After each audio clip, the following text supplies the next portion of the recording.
Nabi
Muhammad sallallahu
min ibadina al-mu'minin.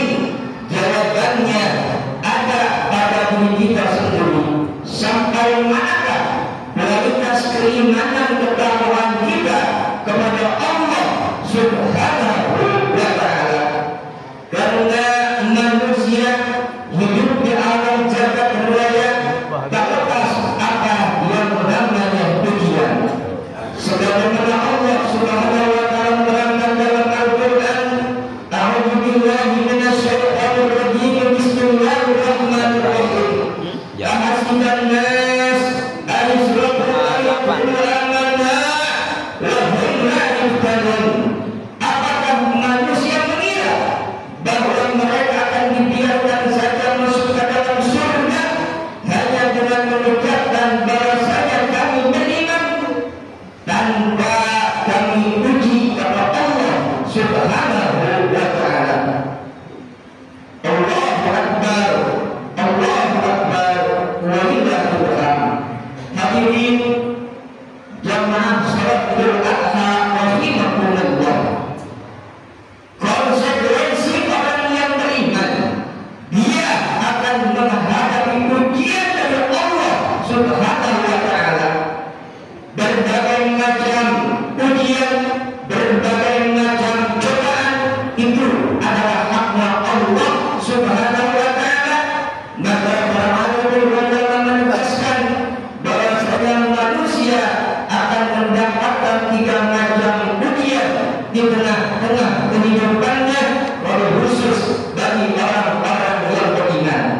Yang pertama disebut dengan al-ma'murah, ujian keimanan seorang hamba dalam menjalankan perintah-perintah Allah Subhanahu wa ta'ala dengan segala macam hukum-hukum yang Allah tetapkan, dengan segala macam peraturan-peraturan yang Allah gambarkan, yang telah diterangkan oleh para alim ulama sebagai penulis anbiya'i wal mursalin. Sampai di manakah keimanannya mau melaksanakan daripada perintah-perintah Allah Subhanahu wa ta'ala tersebut. Yang kedua, ujian yang Allah berikan kepada orang yang beriman, al-manhiyah. Apakah itu? Allah uji keimanan setiap kita dengan segala bentuk larangan-larangan dari Allah Subhanahu wa ta'ala. Kadang-kala kita tengah-tengah kehidupan lolos dan lulus, diberikan ujian apa yang namanya kesenangan, tetapi sebaliknya kita malah terburuk jikalau disentuh oleh Allah dengan segala macam keburukan-keburukan. Disitulah ketetapannya ada hukum yang namanya halal, ada yang namanya haram, makruh, mubah dan sebagainya. Halal, ada yang namanya haram, makruh, mubah dan sebagainya. Ujian bagi setiap orang-orang yang beriman. Sampai di manakah keimanannya dapat mencegah perbuatan-perbuatan yang dilarang oleh Allah Subhanahu wa ta'ala. Yang ketiga, ujian yang diberikan kepada orang-orang yang beriman adalah al-baliyah.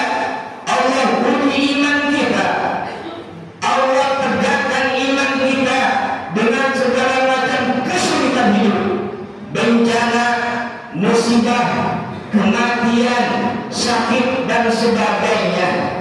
Mau sampai di manakah titik akhir keimanan kita menerima ujian dari Allah Subhanahu wa ta'ala? Ingin kita naik tetapi diturunkan oleh Allah Subhanahu wa ta'ala. Ingin luas rezeki tetapi sebaliknya disempitkan oleh Allah Subhanahu wa ta'ala. Ingin makmur tetapi sebaliknya kita malah dihinakan oleh Allah Subhanahu wa ta'ala. Disitulah keimanan, disitulah keyakinan kita berperang teguh memerangi hawa nafsu kita. Apakah tetap kita iman pada Allah dengan segala macam ujian cobaan, dan juga disitulah kita dapat bijaksana menerjemahkan setiap ujian cobaan dari Allah Subhanahu wa taala tersebut menjadi nilai apa yang namanya ibadah. Mudah-mudahan apa yang disampaikan pada kesempatan pagi yang cukup ini bermanfaat bagi muslim sendiri, umumnya, dan muslimin wal muslimat rahimakumullah. A'udzu billahi minasyaitonir rajim. Bismillahirrahmanirrahim. Inna a'tainaka